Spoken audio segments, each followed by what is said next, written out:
आत्मा चैनल देख रहे तमाम दर्शकों का बहुत बहुत स्वागत है। आप सभी का दोबारा स्वागत करना चाहूँगी आपके अपने प्रोग्राम धर्म चर्चा में। धर्म चर्चा प्रोग्राम के माध्यम से हम साधु संतों से मुलाकात करते हैं, धर्म के बारे में बातचीत करते हैं और एक अच्छे मार्ग पर चलने की कोशिश करते हैं। आज मेरे साथ सुकृति जी महाराज साहिब हैं। आइए उनसे रूबरू करवाती हूँ और बातचीत करते हैं धर्म चर्चा पे। खासकर आज का क्या मुद्दा रखे, क्या टॉपिक रखे, समझ नहीं आ रहा, क्योंकि आपका जीवन ही अपने आप में बहुत महान है।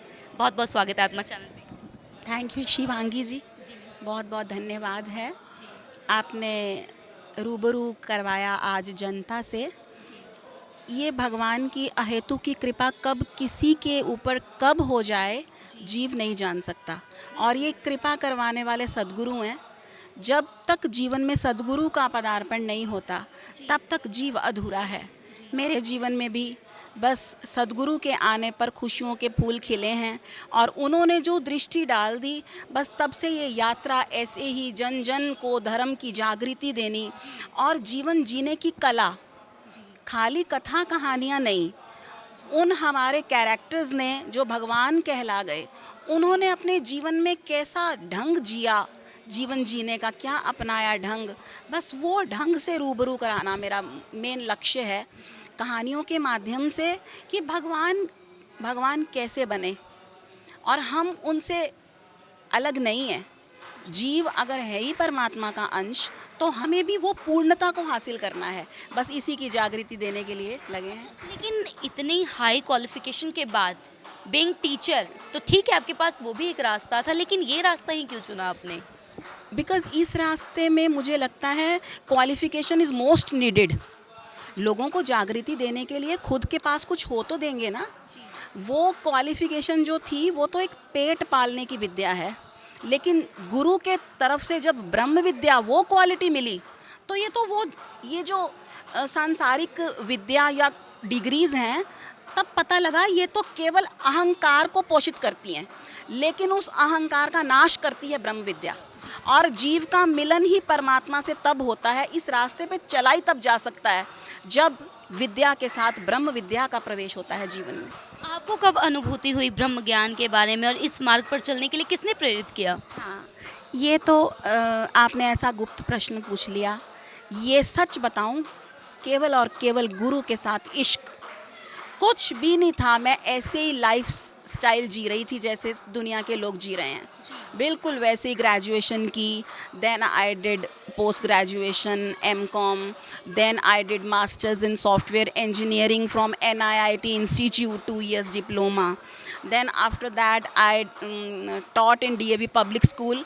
Then for 1 year I taught in Bharati Bal Vidya Mandir, BVM school, Udham Singh Nagar. And then हमारे पेरेंट्स जो हैं इस शरीर के, मदर फादर, वो गुरुजी के डिवोटेड शुरू से।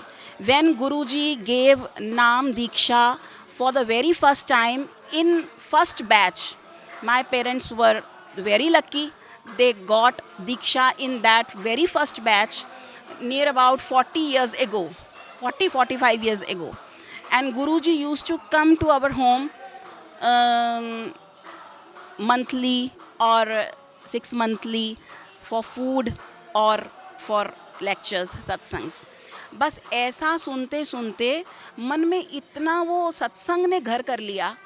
जीवन की दिशा तो सत्संग ही बदलता है। बिनु सत्संग विवेक ना हो, ये बात ट्रुथ है। गोस्वामी जी ने जो बात, क्योंकि मेरे अनुभव से ये वो सत्संग का रंग ऐसा लगा और गुरु के पास निरंतर जाते जाते गुरु से प्यार हो गया सच्ची, और कुछ नहीं हुआ मेरे साथ। और गुरु ने मुझे चारों तरफ से इतना घेर लिया कि मैं जब घर में रहते हुए भी मैं रात को सो रही हूँ तो मैं उठ के बैठ जाती। मैंने कहा सामने खड़े हैं गुरु जी, फिर मैं उठ के बैठ जाती सामने। जिस सोफ़े पे परफॉर्म करके वो जाते, मैं उस सोफ़े पे घंटों रोती रहती। एक चुंबकीय आकर्षण। उम्र क्या रही होगी उस टाइम पे जब आप? मैं I was 20, near about 20 years। और then I left home when I was 24। ये 4 साल की जर्नी मेरे को घर में चैन नहीं आती थी। लगता था बस मैं इन्हीं के पास रहना है, मुझे कुछ और चाहिए ही नहीं। और बस फिर छोड़ना क्या, रिनंसिएशन हमारे हाथ में नहीं होती। भगवान जिसको चूज़ कर लें। बस मैं अपने आप को बड़भागी समझती हूँ माँ, मेरे को इतना अपना प्यारा बच्चा समझा, मुझे दुनिया में रुलने नहीं दिया, मुझे वही घर गृहस्थी और वही वही सारा दिन जैसे दुनिया के लोग कर रहे हैं। मैं कभी सोचती हूँ माँ मैं ये कर पाती, अब सोचती हूँ तो माँ तूने तो मुझे फूल की तरह उठा के गोदी में बिठा लिया, मेरे जीवन में कोई ऑब्स्टेकल्स नहीं, माँ बाप की तरफ से कोई अगेंस्ट नहीं थे, वो नहीं, उन्होंने भी मुझे कभी नहीं रोका, और वो इसीलिए क्योंकि वो खुद डिवोटेड थे। नहीं, लेकिन कहीं न कहीं आपकी खुद की आप 20-24 साल की उम्र बहुत कम होती है, इतनी तो समझ भी नहीं होती है। मतलब ऐसा क्या हुआ अचानक? समझ तो सारी पीछे छूट जाती है ना। प्रेम ऐसी चीज़ है, किसी का संसारी इश्क लग जाए किसी से, 15-16 साल की लड़की, वो अपने खानदान की मर्यादा नहीं देखती, वो कुछ नहीं देखती, वो कहती मैं वहीं बसूंगी, चाहे मैं आगे मेरा फ्यूचर कुछ भी है, सिर्फ और सिर्फ इश्क। मेरे को नहीं पता उन्होंने क्या नज़र डाली। सच में अंकल मैं आपको बताऊं, गुरुजी जब एक बार घर आए तो मैं, हमारे वहाँ गायत्री मंडल से एक टीम आई हुई थी हमारे एरिया में, और उनसे मेरी मम्मा मुझे भजन सीखने के लिए भेजती थी, तो वो मैंने 1 या 2 भजन सुने होंगे। तो उसके बाद गुरुजी जब घर आए तो मेरे फादर ने कह दिया गुरुजी भजन बड़े अच्छे गाती है, आप सुनो। मैंने कहा पापा मैं किसी के सामने तो जाती नहीं थी, तो फिर मना हो नहीं सका, गुरुजी ने इशारा कर दिया, तो मैंने पहली बार वो भजन गाया, हम लौह खंड ही हैं, पारस हमें छुला दो, हैं आप सिद्ध पारस, सोना हमें बना दो। ये पंक्तियाँ क्या, उनकी एक टक नूरानी नज़र मेरे पर, और बस उसी समय उन्होंने मेरे को खींच लिया, और वो पता नहीं क्या बना दिया, मुझे कंकड़ से हीरा बना डाला, जब से तूने है गोदी बिठाया, मुझे जीने का दाती मज़ा आ गया। सच कहती हूँ, बस वो दिन गुजरा और फिर उसके बाद गुरुजी ने मुझे पकड़ा। लेकिन आजकल के यूथ को कैसे देखते हैं? 4 शब्द अगर अंग्रेजी के फेंकना शुरू कर दे तो उसके बाद कहते हैं I don't know who is God. बिल्कुल बिल्कुल, ये सब बच्चों को आज ख़राब कर रहा है हमारा मीडिया, बच्चों को ख़राब कर रहा है हमारा ये ग्लोबलाइजेशन, डिजिटलाइजेशन। बच्चे इसी की गिरफ्त में हैं और कोई बात नहीं है। अगर हम इनसे ये सब बढ़ती हुई भौतिकता छीन लेना, तो आज भी पेरेंट्स के पास तो वही संस्कार हैं। नहीं, हमारे जो सीरियल्स हैं, जिन्होंने घर घर में तूफ़ान मचा रखा है, जिन्होंने वैल्यूज़ को खींच लिया है, बिल्कुल वो सीरियल्स हमारे अंदर छल और कपट डाल रहे हैं। हर घर पर एक्स्ट्रा मैरिटल अफेयर्स हैं, हर घर में बच्चे पेरेंट्स का कहना नहीं मान रहे। ये सीरियल्स हमें दे रहे हैं, जैसा करोगे संग वैसा चढ़ेगा रंग। बच्चे तो बुरे नहीं हैं, हमने उनको संग ही अच्छा नहीं दिया। नहीं, so the as the company so the colour. Company नहीं अच्छी ना, वो कंपनी हमें उनको देनी है। वो मोटिवेट कौन करेगा? या तो पहले प्रभु की नज़र पड़ जाए तो वो इधर आएँ, इधर आ जाएँ तो नज़र पड़ जाए, साइमल्टेनियस है। जी, लेकिन कहीं न कहीं सत्संग से भी अभी बच्चे बहुत ज़्यादा कतराने लगे हैं। पार्टी क्लब्स और पब की बात आए तो फर्स्ट प्रायोरिटी उनकी वही होती है, सत्संग हो या फिर कोई धार्मिक स्थल हो, जाना तो प्रेफर नहीं करते। तो इसीलिए 90% पब्लिक आजकल के इस युवा पीढ़ी, ये माहौल, ये अट्रैक्ट होते हैं बस इन्हीं चीज़ों से, भौतिकता से अट्रैक्ट होते हैं। ये कलयुग है, इसी को माया कहते हैं। नहीं, एक बार हम एक उस तरफ पीठ कर लें, एक बार यहाँ आ जाएं, बाकी काम ये खुद कर लेती है, हमें कोशिश नहीं करनी पड़ती। सच, कोई कोशिश थोड़ी करनी है वो छोड़ने की। ऊंची चीज़ हाथ में आ जाए तो वो छूटेगा नहीं, सारे कंफर्ट्स छूट जाते हैं, सारी कोई इच्छा नहीं रहती लग्जरीज़ की। संसार तो ऐसे लगता है कहाँ मैं कचरे में हाथ डाल रही थी। घिन आती है टीवी से, वही फिल्में, वही नाटक, वही सीरियल्स, वही सब कुछ, गॉसिपिंग, वही व्हाट्सएप। मुझे लगता है लोग कैसे झक मार रहे हैं इसमें, टाइम वेस्ट है। मुझे, हमें इंटरेस्ट नहीं आ रहा। क्या फ़र्क पड़ गया? फ़र्क कंपनी का है बस, और कुछ नहीं है। उनको इस तरफ रंगना है, एक थोड़ा सा अंदर ना बीज माता पिता डालते हैं। हमारे पेरेंट्स ने बचपन से हमें कथाओं में, घर में कथा का माहौल था, कैसेट्स लगी रहती थी, वो इन बिल्ट है। ये वो मुझे बाय बर्थ मिला। भागवत की कथाएं सुन सुन के बड़ी हुई। जब थोड़ी समझ आने लगी, I used to write those दोहाज इन माय स्कूल बुक्स। वो कथा की जो अंदर दो वो बोलते हैं लाइंस, वो मैं अपनी बुक्स में लिख लेती थी, और मेरी क्लास फ्रेंड्स देखती ये क्या लिखा है, हंसते थे। मैंने कहा ये मेरे लिए ही है। तो वो अपने आप ऑटोमेटिकली होता है, कोशिश से कभी नहीं होता। कोशिश से होता है जो एक तरफ सोचता है कि मुझे उसको पाना ही है, वो कोशिश करने पर भी। लेकिन मुझे लगता है ये उसकी कृपा से नहीं, व्यक्ति अपने प्रयास से नहीं कर सकता, उसके प्रसाद से सब कुछ होता है। जब उसका प्रसाद बरसता है तो प्रयास फिर सफल होते हैं, अदरवाइज प्रयास सफल। तभी कहा गया है संगत से गुण आते हैं, संगत से गुण जाते हैं। अच्छा, ईश्वर और ऐश्वर्य में क्या अंतर है? ईश्वर और ऐश्वर्य, ऐश्वर्य भी दो तरह का है। ईश्वर का ऐश्वर्य है ये दुनिया, ये सारा का सारा ऐश्वर्य, दुनिया का साजो सामान जो भी हमें दिख रहा है, मटेरियल वर्ल्ड ऐश्वर्य है ये उसकी माया है, ये उसकी दासी है। नहीं, ईश्वर और ऐश्वर्य, ऐश्वर्य जो है वो ईश्वर की माया है। जो ऐश्वर्य के पीछे भागेगा वो ईश्वर से वंचित रह जाएगा। ये this is the main difference. आज दुनिया ऐश्वर्य चाहती है, नहीं मेरी भी वाह वाह हो जाए, मैं भी सत्ता में आ जाऊं, ऐश्वर्य के चंगुल में सारे हैं।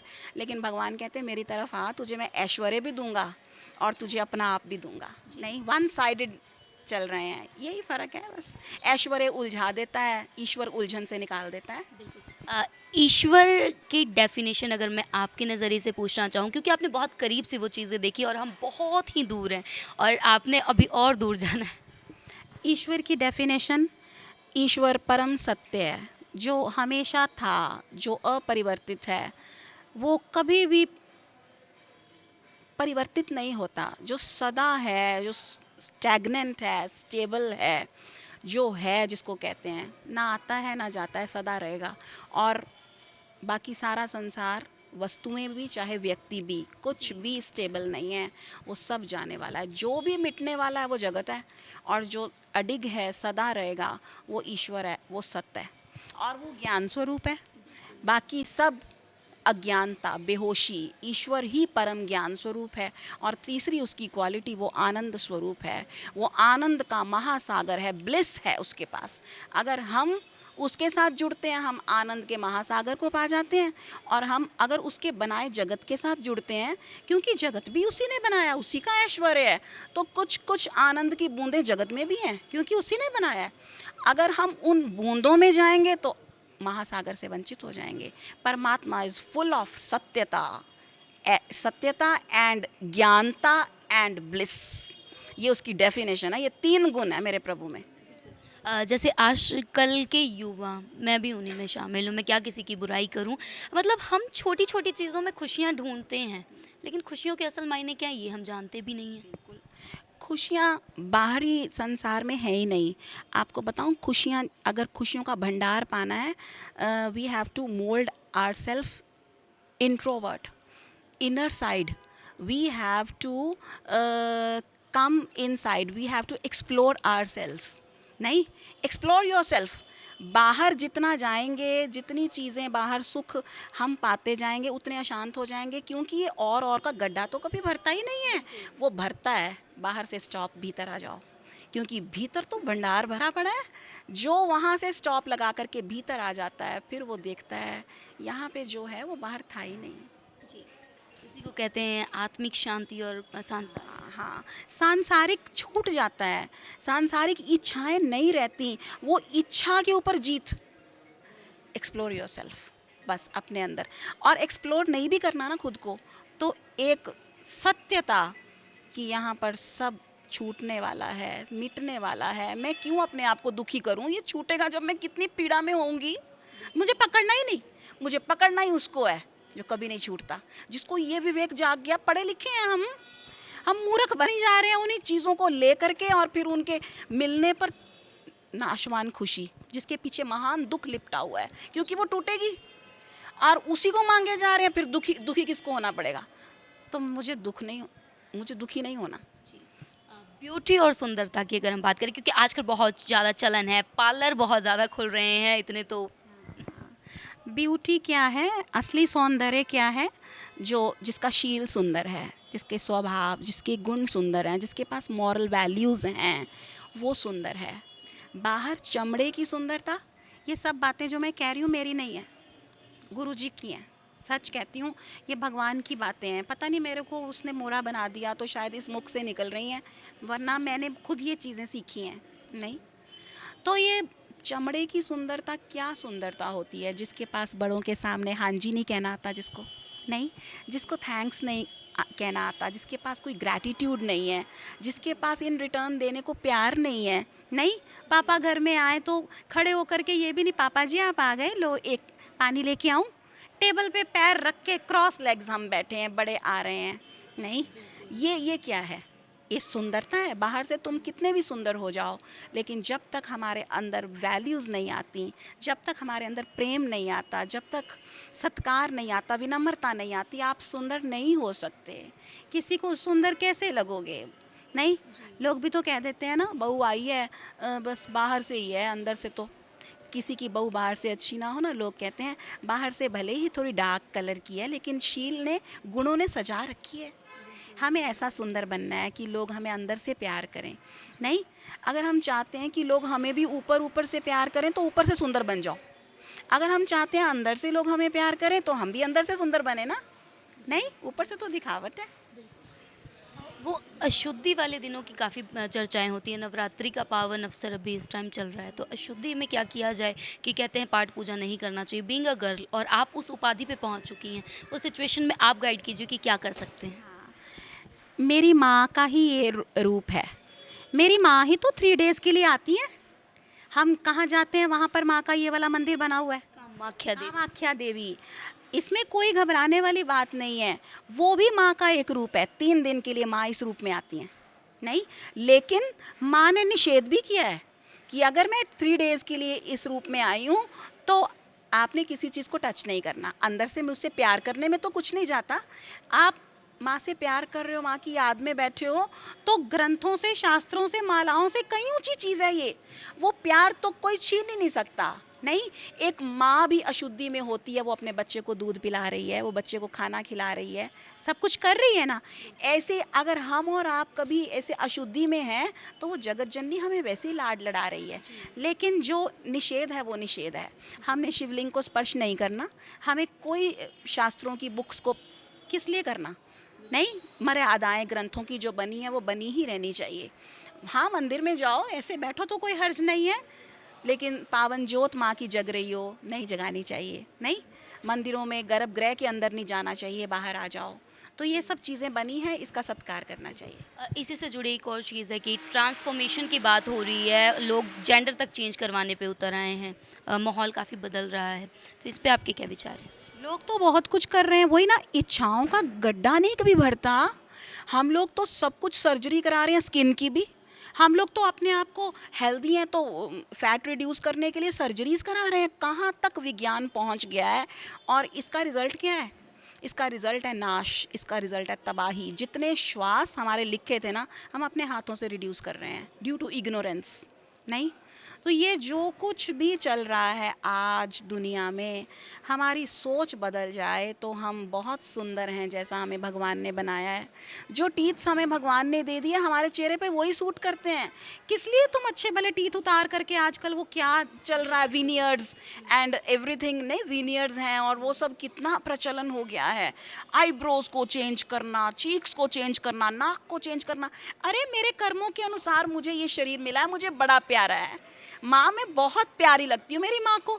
नहीं, तो हमें ऐसे ही अपने आप को, अरे तुम अमर होना चाहते हो क्या? नहीं, सुंदरता किसको कहते हैं? हम अंदर से सुंदर हों तो सबको प्यारे लगेंगे। क्यों अपना नाश करते हैं हम इन चीज़ों के? नहीं। ज़्यादा लंबी बातें होगी, लेकिन आपका जीवन है ही, फिर मौका मिले फिर आपसे बातचीत करें, फिर और ज्ञान की बातें हों। और बहुत बहुत धन्यवाद आज बातचीत करने के लिए। होप्स हो कि जितने पॉइंट पे हमने बात की होगी, कहीं ना कहीं सद्बुद्धि थोड़ी सी तो आएगी किसी को। बिल्कुल, आपका भी बहुत बहुत शुक्रिया। आज ज्ञान की चर्चा मैं चाहती हूँ लोगों तक पहुँचे और लोग थोड़ा सा इससे भी इंट्रोड्यूस हों, किस प्रकार हमारे भगवान हैं, क्या कैसे मिलते हैं, और इस आज की जनरेशन को थोड़ा सा मोड़ने के लिए बस हम थोड़ी सी कोशिश करें। बिल्कुल बिल्कुल। सो सुकृति जी महाराज साहिब हमारे साथ है धर्म चर्चा में। आज के लिए इतना ही, लेकिन फिर जल्द ही मुलाकात, अगली मुलाकात कब हो रही है? ज़रूर, जब माता रानी चाहेंगी, जब गुरु जी की इच्छा होगी। हम और आप तो मोहरे हैं, जब उसने आवाज़ दे दी फिर जल्दी मिलेंगे। जय माता दी। और आप सभी को भी नवरात्रों की हार्दिक शुभकामनाएं। धर्म चर्चा में आज के लिए फ़िलहाल इतना ही। आगे की चर्चा के लिए आप बने रहें आत्मा चैनल के साथ। धन्यवाद।